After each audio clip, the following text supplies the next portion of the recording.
Vaatame nüüd, kuidas me saaksime oma veebilehele lisada taustapildi, mis oleks näiteks teksti taustaks.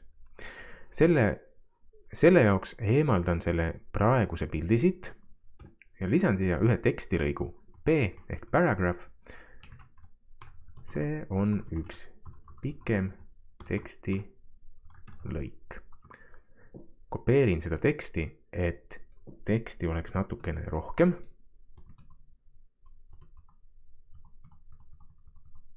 Nii, siin on üks pikem tekstilõik ja ma soovin selle tekstilõigu taustaks panna pilti banaanidest.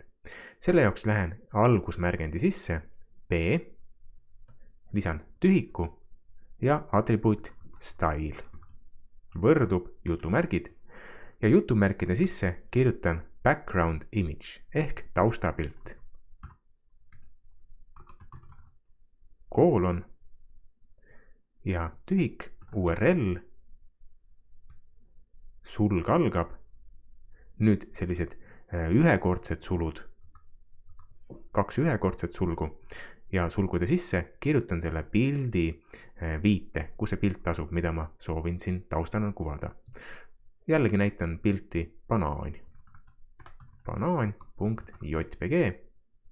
Sulg kinni.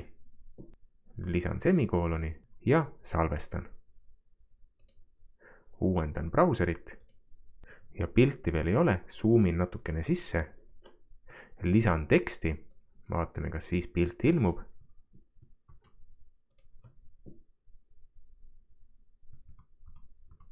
Salvestan, uuendan ja nüüd on see pilt näha. Kuna pildi ülaserv oli valget värvi, siis esialgu teda lihtsalt näha ei olnud.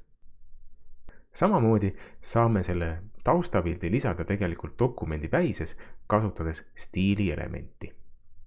Või kui me soovime taustapildi lisada kogu lehele, mitte ainult sellele ühele tekstielemendile, siis ma võin siit praegu selle kopeerida või isegi lõigata selle lõigu stiili.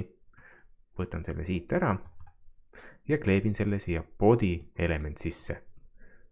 Ja siit mul kadus ära üks jutumärk, lisan selle tagasi, salvestan, uuendan ja nüüd on banaani pilt taustaks kogu lehele.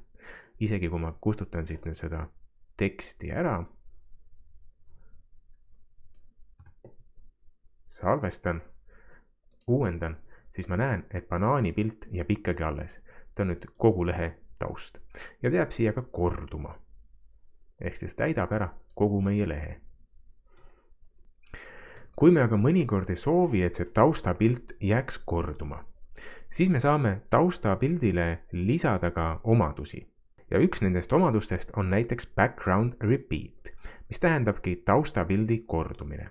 Lisangi taustapildile veel ühe omaduse background repeat. Background repeat, mis tähendab siis taustapildi kordus ja väärtuseks no repeat ehk siis ei ole kordust. Salvestan, uuendan. Hetkel tundub, et kõik jäi samaks, aga kui ma nüüd veebilehe vean laiemaks, ma näen, et seda banaani pilti on ainult ühe korra. Enam teda ei korrata.